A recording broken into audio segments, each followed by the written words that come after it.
Selamat malam rekan-rekan, khususnya rekan-rekan yang bergabung di P5I, Perkumpulan Profesi Pengacara dan Praktisi Pajak Indonesia. Jumpa lagi pada kesempatan malam hari ini.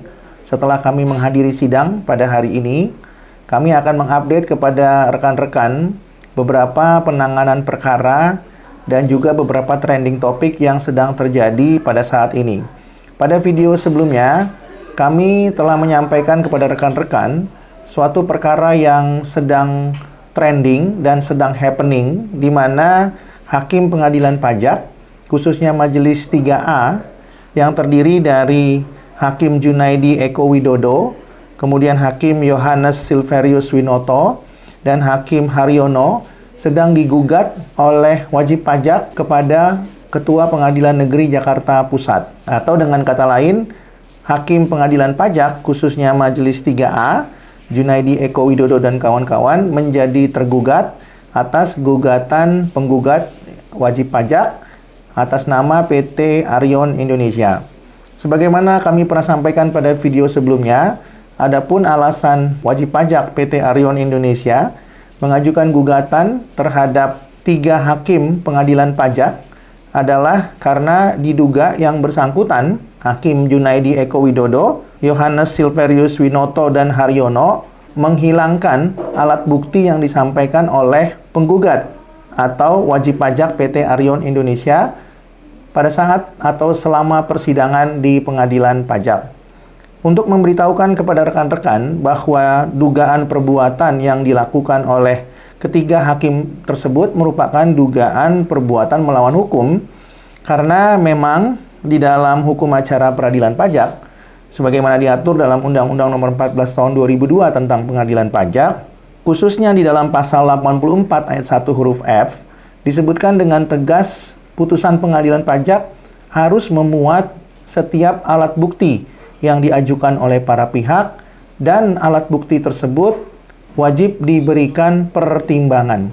Jadi alat bukti yang disampaikan oleh para pihak, baik itu penggugat atau pemohon, dalam hal ini adalah wajib pajak, maupun tergugat atau terbanding, dalam hal ini adalah Direktur Jenderal Pajak, harus dimuat dalam putusan pengadilan pajak. Alat bukti itu dapat berupa surat atau dokumen, dapat juga berupa keterangan ahli, dan juga dapat berupa keterangan saksi fakta.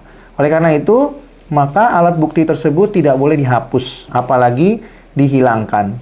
Dan oleh karenanya, ketika alat bukti tersebut itu tidak boleh dihapus atau dihilangkan, dengan demikian harus dimuat, maka konsekuensinya alat bukti tersebut harus diberikan pertimbangan hukum. Dan oleh karenanya, kalau ada alat bukti yang tidak relevan, maka majelis hakim harus menyampaikan mana alat bukti yang tidak relevan. Dan kalau relevan, harus diberikan pertimbangan hukum. Dalam perkara aku, karena kebetulan kami diminta menjadi ahli di pengadilan pajak, ternyata didapati fakta bahwa ada alat bukti yang memang tidak dimuat di dalam putusan pengadilan pajak.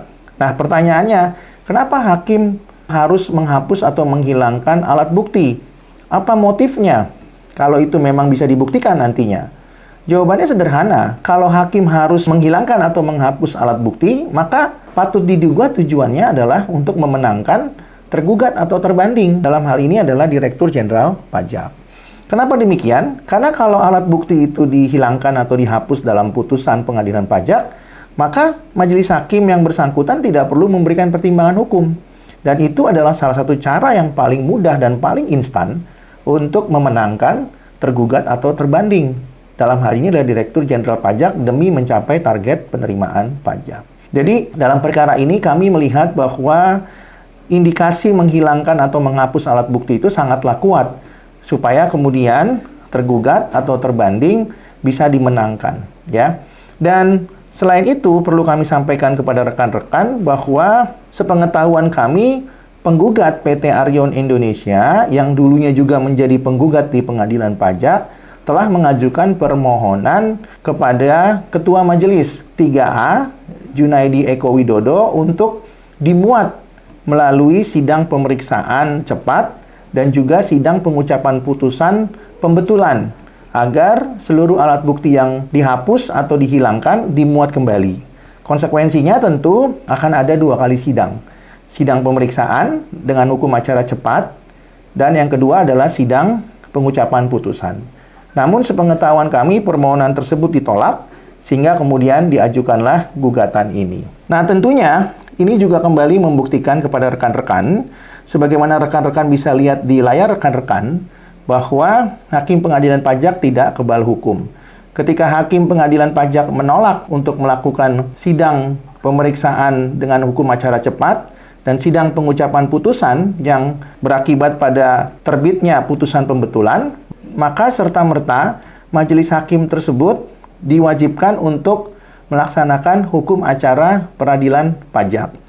Dan perlu kami sampaikan kepada rekan-rekan, apabila majelis hakim 3A Junaidi Eko Widodo ini tidak menolak, tapi melaksanakan sidang pemeriksaan dengan hukum acara cepat dan sidang pengucapan putusan pembetulan, maka perkara ini tidak ada.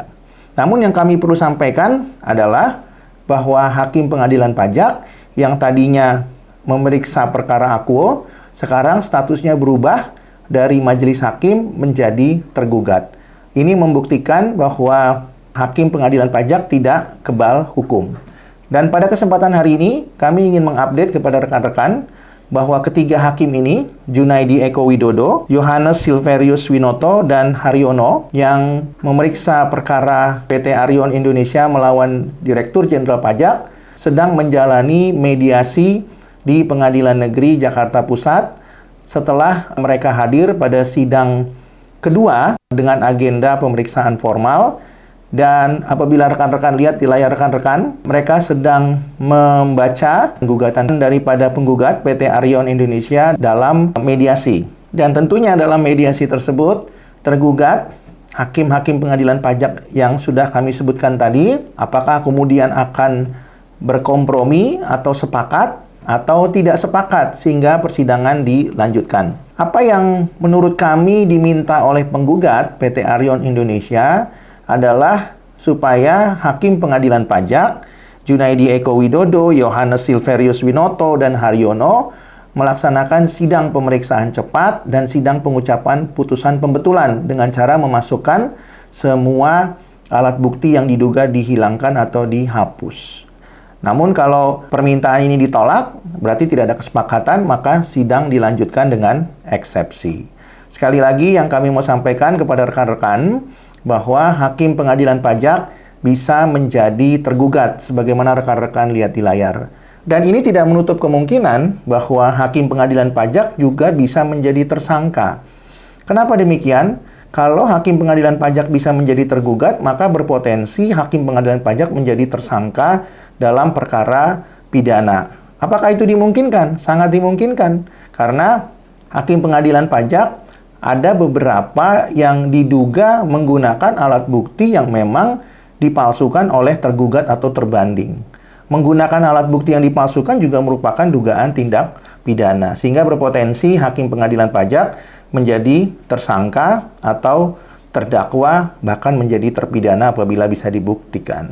Dengan demikian, rekan-rekan, dari perkara ini dapat dibuktikan bahwa Hakim Pengadilan Pajak adalah pejabat eksekutif, bukan pejabat yudikatif, sampai dengan 31 Desember 2026. Kemudian nanti 1 Januari 2027, Hakim Pengadilan Pajak menjadi pejabat yudikatif. Dan oleh karenanya, kedudukan Hakim Pengadilan Pajak itu tentunya masih mengandung unsur setengah Kementerian Keuangan dan setengah Mahkamah Agung.